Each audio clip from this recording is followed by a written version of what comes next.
I think what's happened, some people could disagree with me. I would even disagree with myself. But I think that the woman caught in the act of adultery has quickly become one of my favorite examples. And what I realize is I could preach every aspect of the gospel from the woman caught in the act of adultery. There's many things you could say about that. Just to maybe, some of you guys have heard me talk about this a lot, but to give you another wrinkle, the woman caught in the act of adultery is not just talking about that woman and her committing physical adultery. If you read in the Old Testament, it talks about Israel and mankind having committed adultery on God. And they didn't commit adultery on God by laying with some physical person. They committed adultery on God because they fornicated with the works of their own hands. They were intimate with their own strength, trying to produce the fruit of God's life instead of being intimate with His strength. And so the woman caught in the act of adultery was a picture of all of Israel and a picture of all mankind. We were all caught in the act of adultery. And so when you read the account of the woman caught in the act of adultery, you're not just supposed to see this woman. If that's the beginning of what you see, oh, hallelujah.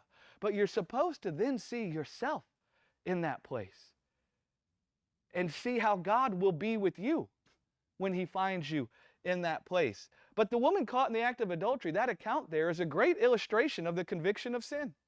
In fact, it's a perfect illustration of what the conviction of sin is, and it's no accident that it happens 8 chapters before Jesus talks about the conviction of sin. And in fact, at the end of the account of the woman caught in the act of adultery, do you know what He says? Go and sin no more.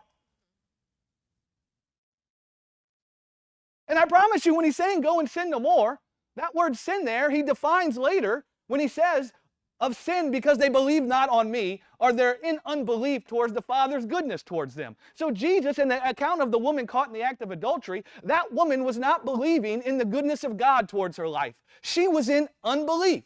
And because she was in unbelief, she was fornicating with the strength in her own hand to try to produce life. And that was bringing forth all types of the works of the flesh. And then there she stood with the sentence of death hanging over her head, with all of the accusers standing there accusing her, condemning her to death. There she stood. In her heart, she thought it was God who condemned her for her sin. In her heart, she was blind. She couldn't see the goodness of God. It's no secret, or it's no accident that right after the woman caught in the act of adultery, God heals a blind guy. I say God because Jesus is God. Right after that account, He heals a blind person. What is He trying to tell us? The woman was blind. She thought she was an orphan. She thought God despised her for her sin. She thought she was all alone in the cold, heartless little world. She needed that sin of unbelief to be convicted, or for her to be convinced that God was with her. And you know how God convinced her? There's Jesus. He's the Word that was made flesh. He is God. And what does He do? He stands next to the woman as her what? Advocate. And who does He advocate for her against? The accusers. He's not the one accusing. He's not there to accuse. He wasn't there to find fault with her sin. He wasn't there to point at her bad behavior and make her feel shame or guilt. He wasn't there condemning her. In fact, all those things were already present when He showed up. But what was He there to do? Heal her sight. He knew why she was doing what she was doing. She doesn't know the goodness in the Father's heart towards her life. She can't see Him. The death in the world has darkened her understanding. She's blind. We about to bring to light everlasting Father right here with her. We about to open her eyes to the goodness in God's heart towards her. What does He do? He removes the sentence of death that's hanging over her. And He removes the accusers. And then what does He say? Neither do I condemn you. She needed a father.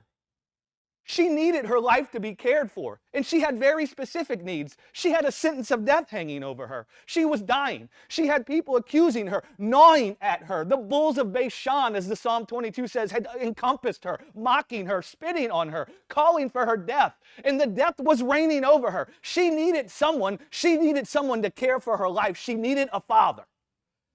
And there's Jesus to be everlasting Father, mighty God, wonderful Counselor, Prince of Peace. And He manifested Himself as all those things right in her midst to heal her sight, to remove unbelief from her heart.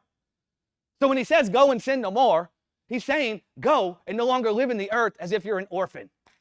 Go and no longer live in the earth as if the Father's the one despising you or uncovering your nakedness. The Father hasn't come and pointed out your nakedness. The Father is with you to clothe your nakedness. That's the conviction of sin. She was being tormented. He comforted her with the revelation of the Father. He gave her the true knowledge of God. That's the conviction of sin. You can even say it this way. The conviction of sin is with the intent to give you the knowledge of the Father. That's the intent. Does that make any sense? Go and sin no more. That's the conviction of sin. What sin? Unbelief in the Father's goodness towards you. You were blind to it before, but I just showed it to you. Go and no longer be blind to the Father's goodness. Right after that, Jesus stands up in the middle of the temple and he says, I'm the light of the world. What do you think that means to Jewish people? He's standing up and declaring himself to be God. I'm the word about God and how he will be with sinners. And I've come here to heal your unbelief. That's the conviction of sin. All those people were believing God condemns sinners. All those people were believing that.